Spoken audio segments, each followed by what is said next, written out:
Nobody moved then. Wolf raised his free hand. And surrender. All right, we're leaving. But this isn't over. Alex released him, stepping back to give them space to exit. It can be, that's up to you. The three bikers backed away, their attempts to look menacing undermined by the way Wolf rubbed his wrist. As they mounted their bikes, Wolf shot one last glare through the window. "Who are you?" Betty whispered as the motorcycles roared away. Alex sat back down, taking a sip of her now cold coffee. "Just someone who's seen enough bullies for one lifetime."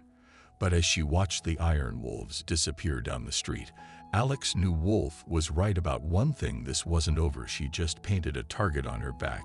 And if her instincts were correct, their protection racket was just the tip of the iceberg. The iron wolves were part of something much bigger, something that reached far beyond this small Montana town. Betty placed a fresh cup of coffee in front of her, along with a slice of apple pie. "Whatever happens next," the older woman said firmly, "you're not alone." Alex nodded, already running through scenarios in her mind.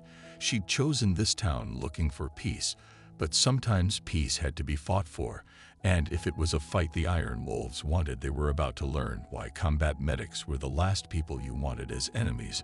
"No," Alex agreed quietly, watching the sun set over the mountains, casting the town and deepening shadows. "I'm not alone, and neither are you." "Not anymore." Late that evening, Alex sat in her small apartment above Betty's, cleaning her Glock 19 with practiced precision. The encounter with the iron wolves played over in her mind. As she considered her next move, a knock at her door interrupted her thoughts. "It's open." "Deputy," she called out, not looking up from her work. Deputy Tom Cooper stepped inside, his weathered face betraying concern. "Word travels fast in a small town. Heard you had a run-in with Wolf and his boys." "News to me," Alex replied, reassembling her weapon. "I just had a friendly chat with some customers who were being impolite." Cooper sighed, settling into a chair across from her. "Look, Winters, I know about your background. When you moved here 6 months ago, I ran a check, 3 tours. As a combat medic, multiple commendations, things so classified even my law enforcement clearance couldn't access them." Alex finally looked up, meeting his gaze. "Then you know I can handle myself. That's what worries me. The Iron Wolves aren't just some local gang anymore. They'd got connections, deep ones. Last month, my deputy found a massive stash of prescription drugs that would supply half the state before we could secure it. Orders came down from the state level to back off." "Sounds like someone's being paid to look the other way." Cooper leaned forward, lowering his voice. "Mayor Hayes holds town meetings at the Iron Wolves clubhouse. Half the city council drives new cars. They shouldn't be able to afford the VA hospital where you work. Suddenly got funding for a new wing, yet they're cutting staff. I've got a bad feeling about all of it." "So you turn a blind eye," Alex finished for him. "I do what I can without getting my people killed." Cooper stood, adjusting his belt. "I'm not here to tell you what to do, just be careful. Wolf isn't the real power in the Iron Wolves. His boss, Sir James Sullivan, is the VA hospital director. On paper, he's a respected physician. But there's something wrong at that hospital, something bigger than just a few missing pills." Alex's expression remained neutral, but her mind was racing. Sullivan was a name she'd heard whispered at work, usually when patients complained about missing prescriptions or unexplained changes to their medication. "Thanks for the warning, Deputy." As Cooper reached the door, he paused. "For what it's worth, Betty Williams is a good woman. Been serving coffee and pie in this town since I was a kid. What you did today, well, it's about time someone stood up for her." After Cooper left, Alex pulled out her phone, dialing a number she hadn't used in months. "Garcia speaking. Mike, it's Winters. Remember that drug trafficking investigation we ran in Kandahar? The one that got shut down before we could trace the U.S. connections." A pause. "The one that got John and killed?" "Yeah, I remember. Why?" "I think I found their domestic supply chain. Montana, of all places." "Christ, Alex, you're supposed to be retired. I need everything you can get me on Sir James Sullivan and the Mountain View VA Hospital official channels. Only I don't want to burn any of your backdoor sources." Mike sighed. "Give me 48 hours. And Alex, be careful if this is connected to Kandahar. These aren't just small-town criminals you're dealing with." "Who said I'm dealing with them alone?" Telling and preparing this story took us a lot of time, so if you are enjoying it, subscribe to our channel. It means a lot to us. Now back to the story. The next morning, Alex was helping Betty open the diner when a group of motorcycles roared past. Not Iron Wolves this time. Their leather cuts displayed a different insignia. The Steel Sentinels, their leader, a massive man known as Iron Dave Wilson, caught Alex's eye. As they passed, there was recognition there, and something else, a message. More trouble, Betty asked, her voice tired. Maybe not, Alex replied. The Steel Sentinels were different, former military. Mostly they protected their territory, but didn't prey on civilians.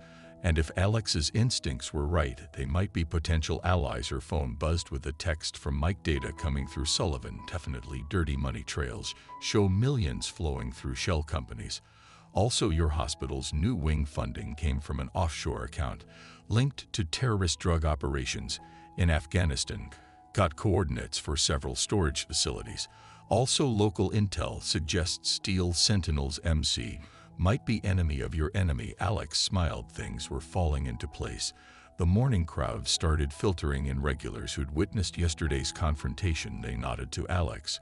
With newfound respect, word had spread that someone had finally stood up to the Iron Wolves. Around noon, Maria Ramirez entered, making a beeline for Alex's usual booth. The young VA nurse looked nervous but determined. Got something you need to see, she said quietly, sliding a manila envelope across the table. Security camera footage from the hospital loading dock. They're moving something big. Heavy security, professional drivers, not their usual operation. Alex reviewed the photos. Military-grade transport vehicles disguised as medical supply trucks, armed escorts positioned with tactical precision. When last night, and here's the thing, they're getting sloppy. Scared Wolf's got his people watching this place, watching you. But they're not being subtle about it. Alex had noticed 2 Iron Wolves prospects had been parked across the street all morning, trying too hard to look casual. Your boss? No, you're showing me this. Maria smiled grimly. Sullivan's been falsifying patient records, changing prescriptions without authorization. Veterans are dying. Alex, whatever they're doing, it's not just about money anymore. Betty was there for me when I first started at the VA. Showed me how to navigate small-town politics. I've got her back, same as you. Alex studied the young nurse. There was steel in her spine, fire in her eyes. Another potential ally. Be careful, Alex warned. If they realize you're helping me, I can handle myself. And I'm not the only one who's had enough. As if on key, the rumble of motorcycles approached again. The Steel Sentinels were back this time, pulling into the diner lot. Iron Dave dismounted first, his massive frame filling the doorway. As he entered, his eyes scanned the room before settling on Alex's mind. If we join you, he asked, his voice a grelly rumble. Maria tensed, but Alex nodded as Iron Dave and 3 of his officers slid into the booth. Betty appeared with coffee, seemingly unfazed by the new arrivals. Heard you had words with Wolf, Iron Dave said after Betty left. Man's got a reputation for holding grudges. Is that why you're here, to warn me? Iron Dave chuckled. No, ma'am, we're here because the Iron Wolves are moving something through our territory without permission. High-grade pharmaceuticals, the kind that gets people killed. And we thought you might be interested in a conversation about mutual interests. Alex leaned back, studying the bikers, their posture, the way they carried themselves, definitely military backgrounds. And unlike the Iron Wolves, they looked her in the eye. Respect, not challenge. I'm listening. Iron Dave glanced at Maria, who stood her ground. Nurse Ramirez stays, Alex said firmly. She's part of this. Fair enough. Iron Dave leaned forward. Sullivan's running something big through that VA hospital, not just dealing pills anymore. They're manufacturing something, custom formulas, military-grade stuff. We've got intel suggesting they're using veteran test subjects. The coffee cup in Alex's hand froze halfway to her mouth. Test subjects started noticing a pattern, Maria added quietly. Veterans coming in with standard prescriptions, then developing complications that require extended stays. Most don't make it out. Their records show they died from pre-existing conditions, but the timeline doesn't add up. We've lost 8 good men in the past month, Iron Dave growled. All former military, all with combat experience, all dead after routine VA visits. Alex's mind raced back to her shifts at the hospital. She'd noticed irregularities in patient charts, questionable medication changes, but the scope of what they were suggesting. You've got proof? Maria pulled more documents from her envelope. Treatment logs, medication records, security footage. They're using the new wing for something, but it's restricted access. Even most doctors can't get in the wing that was funded by offshore accounts. Alex mused, remembering Mike's intel connected to drug operations in Afghanistan. Iron Dave's eyebrows Rose, you've been doing your homework. Let's just say I've seen this pattern before. Kind of far. 2019 military hospitals started getting mysterious funding. Soldiers began dying from complications by the time we figured out they were testing experimental combat drugs. We'd lost too many good people. Your teammate Iron Dave said softly. Johnson, he wasn't killed in combat. Was he? Alex's expression hardened. He got too close to the truth. Official report says Taliban sniper wasn't any Taliban within 50 mi. Before anyone could respond, Alex's phone buzzed. A message from Mike. Hospital security logs show unusual activity in new wing, multiple unmarked vehicles, heavy power usage. Whatever they're cooking up in there, it's happening now. We've got people in position. Iron Dave said, eyes on every entrance. Sullivan's bringing in some kind of specialist tonight. Someone important enough that Wolf's got his entire crew providing security. They're scared, Maria observed. Making mistakes? Alex nodded. Because their operation's growing too fast. They needed this town because it's quiet, isolated, perfect place to test their products before distributing them through the VA system nationwide. That's why we need your help. Iron Dave said, you've got access to the hospital. Know the medical side of things. We've got the manpower, the intel, but we need someone who understands what we're really dealing with. If we do this, Alex replied, we do it my way, clean, precise, no wild cards. Wouldn't have it any other way, Doc. Suddenly, Betty appeared at their table, her expression worried. Alex, honey, you might want to see this. Through the diner's windows, they could see Wolf and several iron wolves dismounting their bikes. Across the street with them was a tall, distinguished-looking man in an expensive suit. Dar Sullivan himself. Well, Alex said quietly, looks like they're done being civil. The group watched as Sullivan surveyed the diner, his cold eyes finding Alex through the window.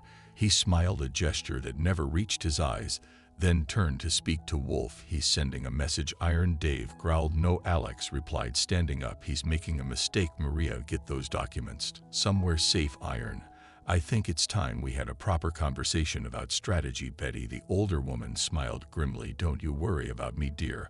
I've got your back. As Sullivan and his entourage crossed the street toward the diner, Alex felt an old familiar calm settle over her, the same feeling she'd had in combat when everything simplified into clear objectives and decisive action. One more thing, she said to Iron Dave. I need to know everything about that specialist they're bringing in tonight. Something tells me that's our key to this whole operation. Already on it, Iron Dave replied. My sources say it's someone from overseas, someone who worked on the original project in Afghanistan. Alex's eyes narrowed. If Sullivan was bringing in someone from the Kandahar operation, this wasn't just about drugs anymore. They were about to have a much bigger problem on their hands. The diner's bell chimed as Sullivan entered. Wolf and two other iron wolves flanking him like honor guards. The regular customers quickly found reasons to leave, dropping cash on their tables as they hurried out. Miss Winters, Sullivan said smoothly, his cultured voice at odds with his cold eyes, I believe we need to have a discussion about appropriate behavior in our little community. Alex met his gaze steadily. Funny, I was just thinking the same thing. The air in the diner crackled with tension as two forces prepared to collide. But only Alex knew that this confrontation was just the beginning. By tomorrow, Sullivan would learn why testing experimental drugs on veterans was the biggest mistake of his life, and why threatening a combat medic's adopted family was his last. Sullivan took a seat at the counter, ignoring Iron Dave and his men, as if they were beneath his notice. Wolf and his iron wolves spread out, trying to look intimidating, but clearly nervous about the steel sentinels. Presence. Coffee, please, Betty, Sullivan said pleasantly, and perhaps some privacy for a civilized conversation. This is my diner, Betty replied, her voice steady despite her fear. I decide who stays. Sullivan's smile tightened. Of course, though I'd hate to see anything happen to this charming establishment. Health inspections can be so unpredictable these days. Say what you came to say, Alex interrupted, moving to stand beside Betty. We both know this isn't about the diner. Direct. I appreciate that. Sullivan stirred his coffee methodically. You've made quite an impression, Miss Winters. 3 tours as a combat medic, distinguished service record, expertise in emergency medicine, And trauma care, you could be an incredible asset to our community. You mean to your operation. Let's speak plainly. You've noticed certain irregularities at the hospital, perhaps even gathered some evidence. His eyes flicked to Maria, made some unfortunate allies. I'm offering you a chance to be part of something revolutionary. Revolutionary. Alex's voice hardened like what you did in Kandahar. For the first time, Sullivan's composure cracked slightly. You know about Kandahar. I was there, saw what your revolutionary drugs did to good soldiers. Johnson wasn't your only victim. Sullivan recovered quickly. Unfortunate incidents. Field testing is always unpredictable, but we've refined the formula since then. The potential benefits to military medicine are extraordinary benefits. Maria stepped forward, Ward anger overcoming her fear. Tell that to the veterans you've killed. Testing your refined formula. Wolf moved toward Maria, but Iron Dave's massive frame blocked his path. Careful, the Steel Sentinel's leader growled. Mr. Richard Sullivan said sharply, control yourself. We're having a civilized discussion. He turned back to Alex. Think about it. Winters, your medical knowledge, your combat experience, you understand the need for enhanced combat medicine drugs that could keep soldiers fighting despite severe trauma, stimulants that eliminate fatigue, pain suppressants that allow operators to complete missions with injuries that would normally be debilitating. I understand that you're using veterans as lab rats. Alex replied, testing drugs that kill them slowly while you falsify their records. Some sacrifices are necessary for progress. These men volunteered to serve their country.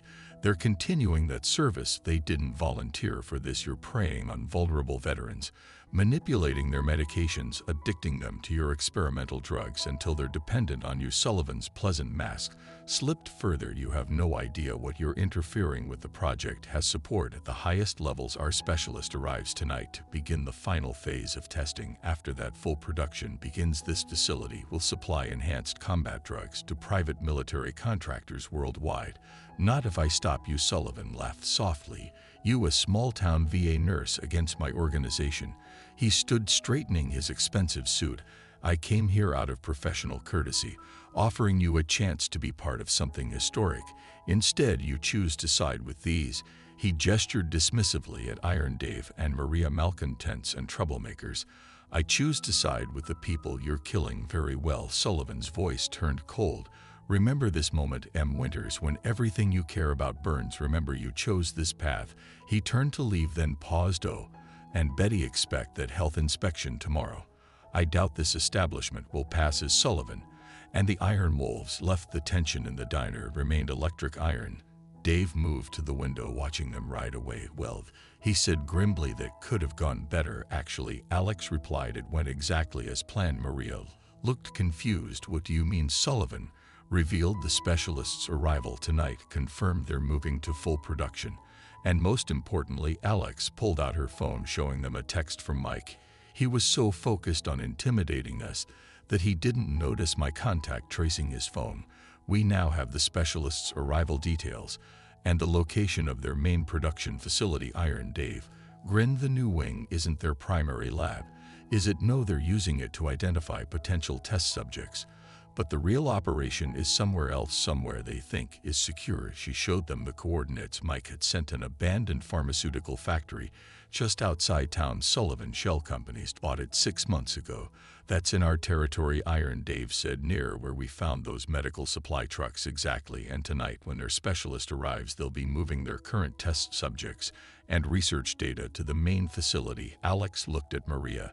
That's why they've been transferring so many veterans to the new wing. They're consolidating their subjects for transport. Betty, who had been quietly listening, spoke up. What are you going to do first? We get proof, enough evidence to expose everything. Alex turned to Maria. Can you access the new wing during shift change? With help, maybe security's lighter during handover. Good. Iron, I need your people watching both facilities. When they move the veterans, we need to know exactly where they go and how they're guarded. She checked her phone again. Mike's got satellite coverage of the area. We'll be able to track every vehicle. And then Iron Dave asked. Alex's expression hardened. Then we shut them down permanently. But first, she grabbed her jacket, checking her watch. I need to make a call to an old friend at the DEA. Sullivan thinks he has support at the highest levels. Let's see how his supporters react when they learn he's selling combat drugs to private military contractors. As Alex headed for the door, Betty called out, "Alex, honey, what about the health inspection?" Alex smiled grimly. "Don't worry about that. By tomorrow, Sullivan will have much bigger problems than a small-town diner." But as she stepped into the afternoon sun, Alex knew the next 24 hours would determine everything. Sullivan was right about one thing: this was going to be historic, just not in the way he planned. Alex spent the next few hours in her apartment above the diner, coordinating with Mike and Iron Dave's surveillance teams. The satellite images showed increased activity at both the VA hospital and the abandoned pharmaceutical factory. Sullivan wasn't wasting any time. Her phone buzzed with a text from Maria: "Shift change. In 30 minutes, security looks lighter than usual. Most guards redirected to specialists. Arrival perfect." Alex replied, "Remember, we just need the evidence. Don't take unnecessary risks." Her next call was to Deputy Cooper. "Tom, I need a favor. After that show at the diner, you're lucky Sullivan didn't have you arrested. He can't not without exposing himself. Listen, I need you to be ready with a warrant within the next few hours. You're going to get probable cause for the pharmaceutical factory." Cooper's voice lowered. "How solid is this going to be?" "Rock solid, but you'll need to move fast, and you'll need to keep it quiet. Sullivan has people in the department, not in my direct team. I've been careful about that." "Good. One more thing: when it goes down, make sure you have medical support standing by. There are going to be veterans needing immediate care." After hanging up, Alex checked her weapons and medical kit. The familiar ritual helped focus her mind on what was coming. A knock at her door interrupted her preparations. "It's open." She called out. Iron Dave entered looking grim. "We've got movement at the hospital. They're prepping transport vehicles, medical equipment, but with heavy security." The veterans. Alex nodded. "They're getting ready to move their test subjects." Any sign of the specialist private jet just landed at the small airstrip outside town. Black SUVs headed that way with Iron Wolves escort. Alex's phone buzzed again. A message from Mike with an attachment. "You need to see this facial recognition. Just IED your specialist." Alex opened the file and felt her blood run cold. The grainy airport camera image showed a familiar face: Dieter Alina Petrov, the same scientist who had run the Kandahar operation. "I know that look," Iron Dave said. "Who is she?" "The monster who designed the original combat drugs. She didn't just oversee the testing in Kandahar, she perfected her formulas by experimenting on captured soldiers." Alex's voice was tight with controlled anger. "We thought she died when the facility was destroyed. Instead, Sullivan helped her escape. Then this is bigger than we thought. Much bigger. Petro's presence means they're not just manufacturing combat drugs, they're developing something new, something worse." Another text from Maria: "In position, security swipe card copied, ready when you are." Alex checked her watch. "Time to move your people in place." Iron Dave nodded. "Teams watching both facilities, ready to create a distraction if needed." "Good, because in about 10 minutes, all hell's going to break loose." Alex grabbed her jacket. "Sullivan thinks he's consolidating his operation. Instead, he's putting all his evidence in one place." They headed downstairs, where Betty was closing up the diner early. The older woman handed Alex a thermos of coffee. "Maria called, said to tell you she found something in the new wing." "Something bad?" Alex's phone lit up with photos from Maria: medical records, treatment logs, and something else: chemical formulas. Alex's medical training let her recognize components: combat stimulants, pain suppressors, and something new, something designed to enhance aggression while suppressing moral inhibitions. "They're not as making combat drugs," Alex said quietly. "They're creating programmable soldiers, chemical compliance through addiction and behavioral modification." "Jesus," Iron Dave muttered with something like that. "Private military contractors would pay billions. An army of chemically controlled veterans, trained killers with their ethics stripped away." Alex's expression hardened.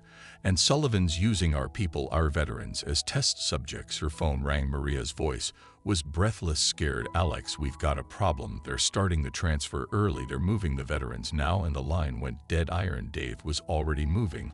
I'll get my people. No, Alex cut him off. Sullivan's expecting that he's moving early because he wants us to react to show our hand. She turned to Betty. I need your basement, the real basement. Betty's eyes widened. How did you small town people talk, especially about how the Underground Railroad used to run through here? Betty nodded, moving to unlock a hidden door behind the kitchen. Tunnels run under half the old town. Nobody's used them in decades until now, Alex said, checking her medical kit. One last time, Iron, get your people ready, but don't move until I signal. Betty, if anyone asks, you left hours. Go headed out of town. Betty hugged her quickly. Be careful, honey. Alex descended into the darkness of the old tunnel system. Sullivan thought he knew what he was dealing with, a troublesome nurse, a few angry bikers. He was about to learn that sometimes the most dangerous person isn't the one making threats, but the quiet professional who knows exactly how to strike where it hurts most. And for a combat medic who'd watched good soldiers die in Kahar, this wasn't just about stopping a CRI criminal operation. This was about justice, about ensuring that no more veterans would be sacrificed to Sullivan and Petro's twisted ambitions. The hunt was about to begin. The old tunnels were a maze of brick and stone, but Alex moved with purpose, using Betty's hand-drawn map to navigate. Her combat flashlight revealed decades of dust, except for faint tracks that suggested recent use. Mike, you there? She whispered into her encrypted radio. Got you on thermal. 3 transport vehicles just left the hospital, heading east toward the factory. Heavy escort, and the veterans' thermal shows multiple bodies in the transports, some moving, some not. Alex's jaw tightened. Maria, no sign of her since the call cut off. But I'm picking up Iron Wolves communications. They're scrambling to find someone. Sounds like she got away with something important. A noise ahead made Alex freeze. Voices echoed through the tunnels, accompanied by the sound of boots on old brick. She killed her light, letting her eyes adjust to the darkness. Can't find her anywhere, a gruff voice said. Sullivan's going crazy, says she downloaded something from the secure server. Keep looking, another voice replied. Doc Petro wants her found. Before the voice cut off as Alex's tranquilizer dart found it, it marked the second man. Barely had time to turn before another dart dropped him. Alex quickly secured them, checking their phones. Text messages confirmed her suspicions. Maria had gotten something big, something that had both Sullivan and Petrov spooked. Her radio crackled. Alex, Maria's voice, barely a whisper. You on this channel? I'm here. Where are you? Old maintenance room under the hospital. They've got the whole place locked down. But I found something, files about the formula, about what they're really planning. It's worse than we thought. Stay put, I'm coming to you. Alex checked her map. The hospital's sub-basement should connect to these tunnels somewhere ahead. Hurry. And Alex, the veterans, they're moving. They're not all test subjects. Some of them are. Oh God, Maria. They're turning them into guards, using the drugs to control them, make them follow orders. Veterans guarding veterans. It's sick. Alex's blood ran cold. She'd seen hints of this in Kahar. Soldiers who seemed wrong, who followed orders too blindly. How many? At least 20. Sullivan calls them his security force. The drugs make them completely loyal, totally obedient. But it's killing them. Their bodies can't take the chemical cocktail for long. The sound of distant gunfire interrupted them. Maria, they're getting closer. I've barricaded the door. But more gunfire. Alex, if they get these files, if they complete this formula, they won't. Alex increased her pace, moving swiftly through the tunnels. Iron, Dave, you copy here? Commander, I need a distraction, something big, but away from the hospital. God, just the thing. Give me 2 minutes. Alex reached a junction where the tunnel split 3 ways. The map showed the left path leading to the hospital sub-basement, but fresh bootprints. LED right. Her radio crackled again. Convoy is halfway to the factory, Mike reported, but something's wrong. Thermal signatures and the lead transport are getting erratic. Whatever they dose those veterans with, it's destabilizing. As if confirming his words, a distant explosion rocked the tunnels. Iron, Dave's voice came through tight with controlled excitement. Factory's east gate just had an unfortunate accident. Iron Wolves are redirecting security. They're good. Alex took the left tunnel. Mike, monitor those transports. If the veterans start crashing, we'll need medical intervention fast. Already got. Cooper setting up a triage station. D has been alerted, just waiting for your evidence. The tunnel ended at a maintenance access panel. Alex could hear voices on the other side. Iron Wolves searching room by room. Maria, I'm close. Status, they're almost through the door. Alex, if they get me, the flash drive right front pocket. Don't let them. The sound of splintering wood came through the radio, followed by shouts, and a single gunshot. Alex moved without hesitation. The access panel burst outward. Under her kick, surprising two iron wolves who were rushing past. They went down hard, professionally disabled.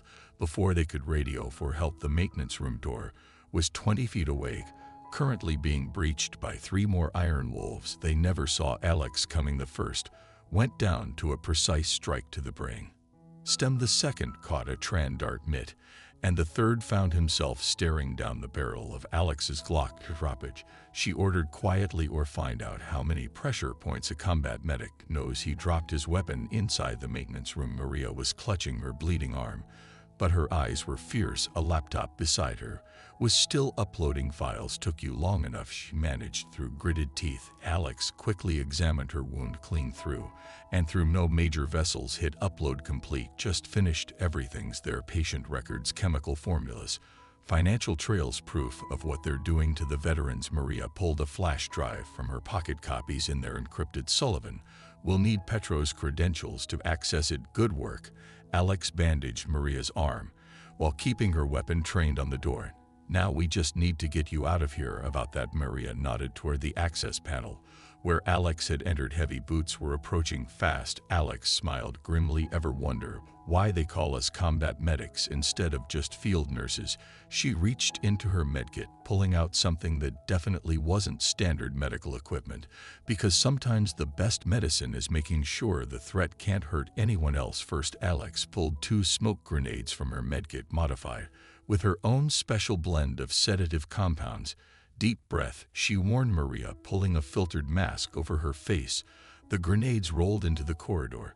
Just as the iron wolves rounded the corner, shouts of alarm turned to coughs, then silence through the thinning smoke. Alex led Maria past the unconscious bodies. Nice trick, Maria commented, holding her bandaged arm. Something I developed in Afghanistan. Sometimes the best way to help people is to make sure they can't fight. Their radios crackled. Alex Mike's voice was urgent. We've got a situation. Lead transport just diverted from the convoy. They're headed into town, where Betty's diner. Sullivan just arrived there with Petro. Alex's blood ran cold. He knows they're using Betty as leverage. There's more, Mike continued. The transport thermal imaging shows the veterans inside are changing, body temperatures spiking, heart rates off the charts. Maria's face head.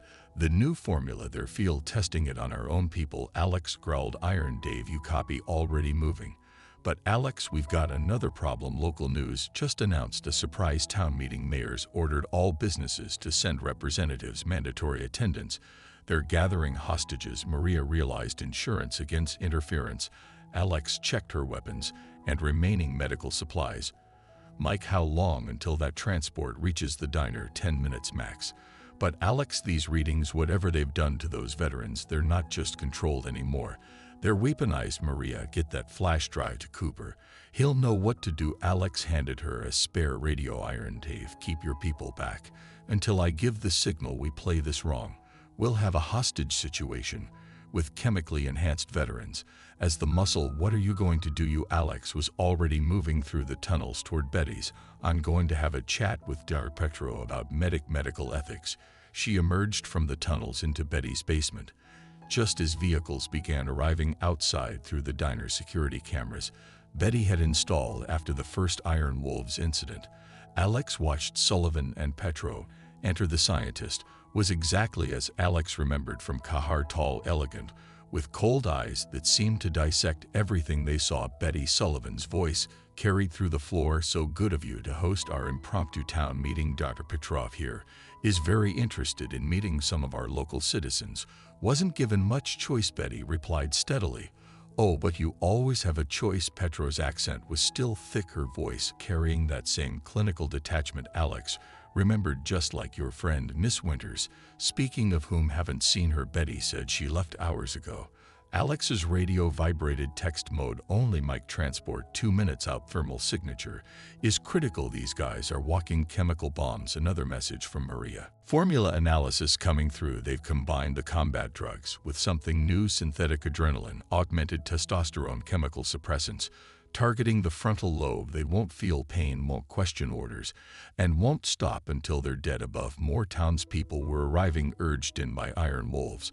Members Alex could hear Mayor Hayes trying to sound cheerful as he welcomed everyone to this important community meeting. Her radio buzzed again, Cooper DEA standing by.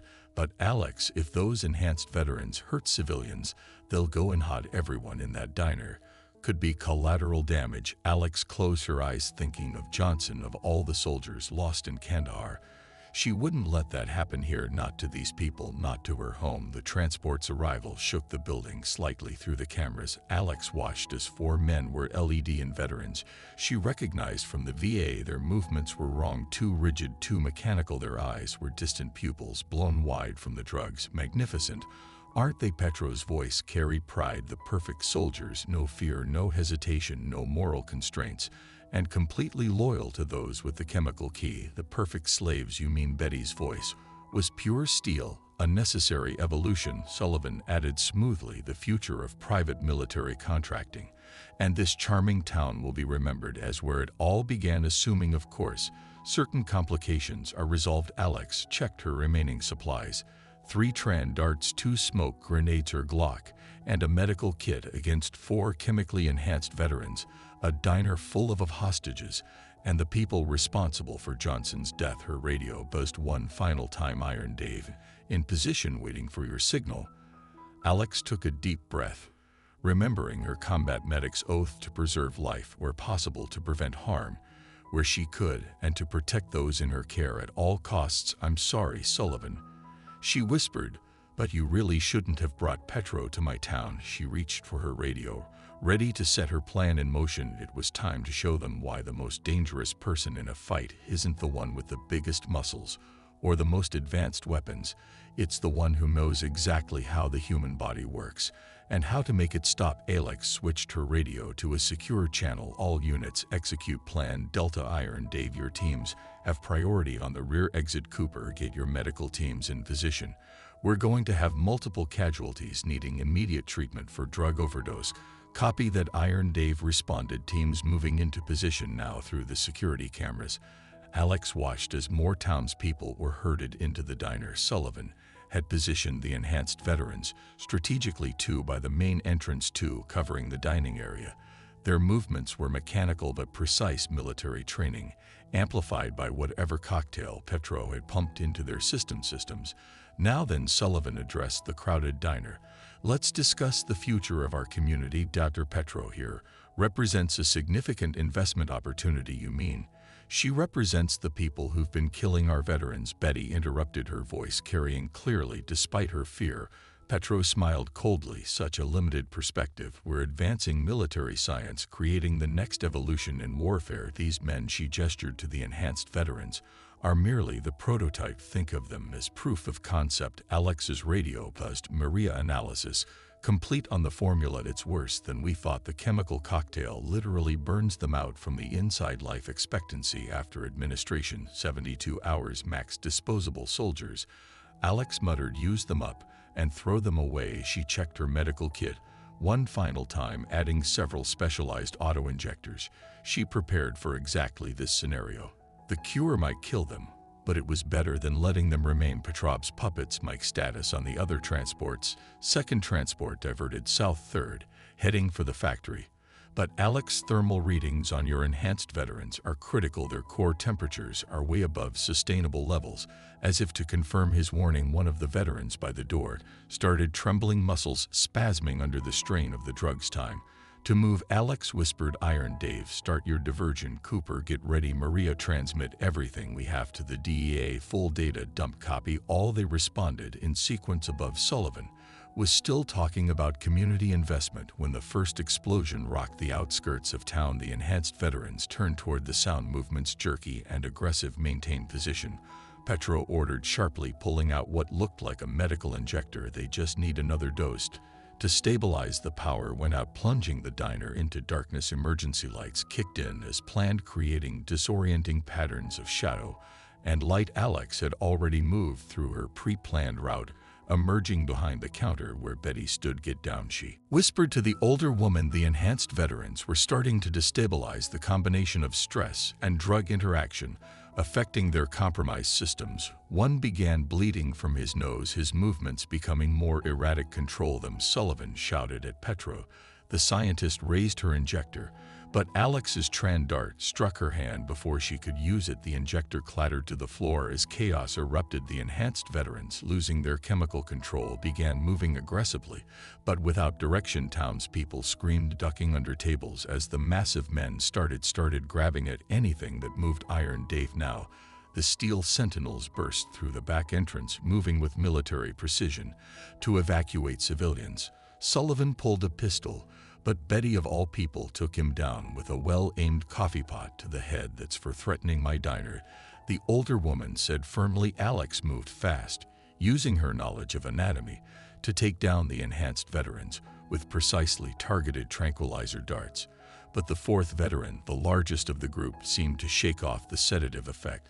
"They're not stopping," Iron Dave shouted, wrestling with one of the veterans who'd already taken 2 darts. "Their metabolism is too accelerated," Petro called out, a note of pride in her voice.